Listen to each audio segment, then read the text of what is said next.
A reoccurring theme found in many of Darren Aronofsky's films is looking at how far addiction will take people. In Pi, Maximilian Cohen is driven to the brink of madness to unlock the number pi. In Requiem for a Dream, it takes a look at how far drug addiction will take 4 Coney Island natives. And Black Swan examines how far one woman will push herself in order to achieve perfection.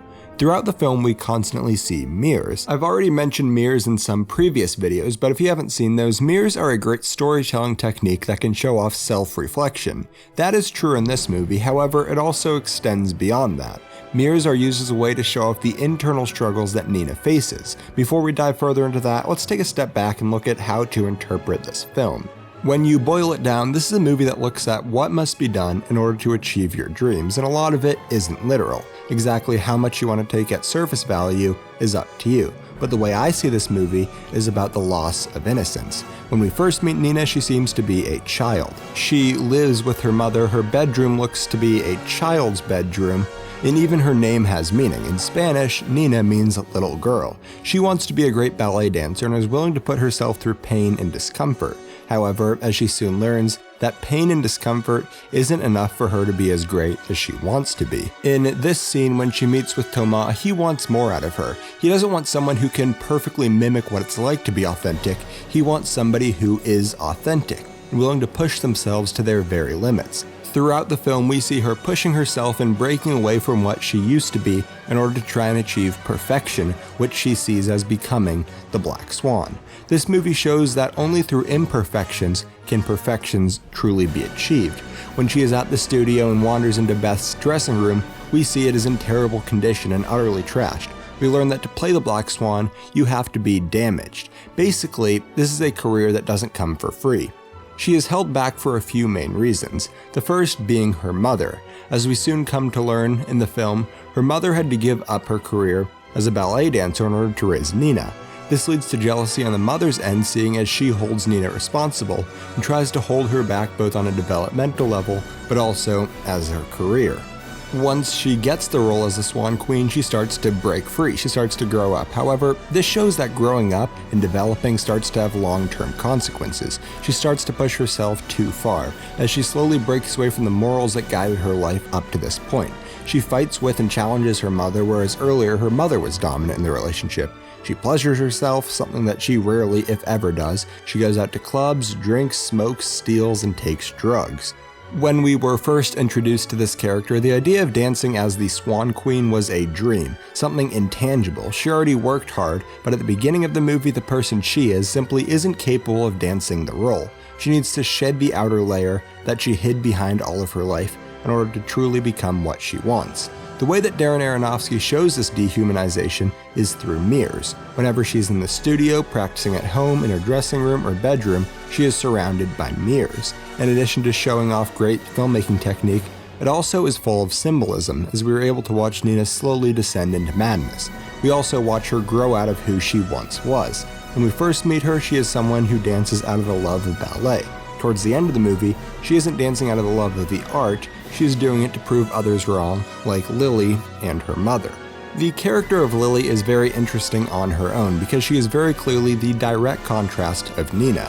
Whereas Lily is mature and represents adulthood, Nina represents childhood, and it is her goal to try and become an adult and embodying what Lily is. Now, she sees Lily as reckless, flirtatious, and someone who does things her way. She appears to have no moral guidelines. Something that is perhaps ironic about her character is that the name Lily means pure, yet she is obviously anything but pure. Her character is an embodiment of what Nina wants to be. She is by all definitions a Black Swan. However, given her name, it would be safe to assume that at one point, she herself was like Nina, held back and living a restricted and sheltered life. Once she let go, she became the Black Swan, something that Nina was unable to do. However, as we soon learn, Lily is unable to play the role of the White Swan, at least at a level that Nina is. Once you mature out of your youthful state and become the Black Swan, the role of the White Swan or youth is simply intangible. When Nina hallucinates that Lily is in her bedroom, it isn't a sexual desire so much as a desire to become the Black Swan. She sees herself as Lily and Lily as the Black Swan. This is one of the most important parts of the movie, as she realizes that only through embodying the traits that define Lily can she become the Black Swan. The moment that she becomes a swan is after the fight with her mother. She chooses doing the play over holding on to her mother, or more symbolically, she chooses adulthood over childhood. When it is time for her performance, she finds herself unable to play the white swan to the same degree that she used to. Almost all of the purity that she had is gone, and is being replaced with maturity. Once she stabs herself, I interpret it to mean that she is finally giving up her youthfulness. She is destroying the little girl inside of her. When it is time for her to play the role of the Black Swan, she does it perfectly. She is morphed from the white swan into the Black Swan. The film finally ends with a less traditional way. Instead of a fade to black like we would normally see, we see a fade to white. Given the context, this is worth discussing. The way I interpret this is that the Black Swan lives, whereas the white swan ends.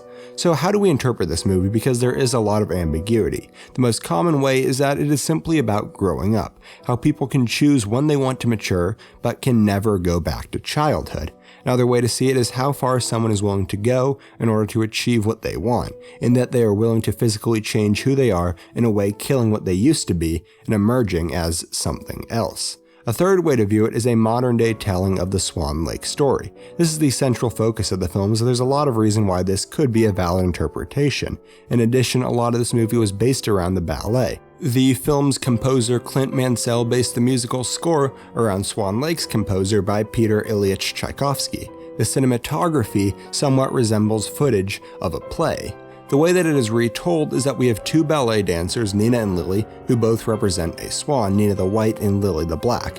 In the story, they are both fighting over the prince, which in the movie is the role of the Swan Queen. In the end, the white swan dies, just like Nina.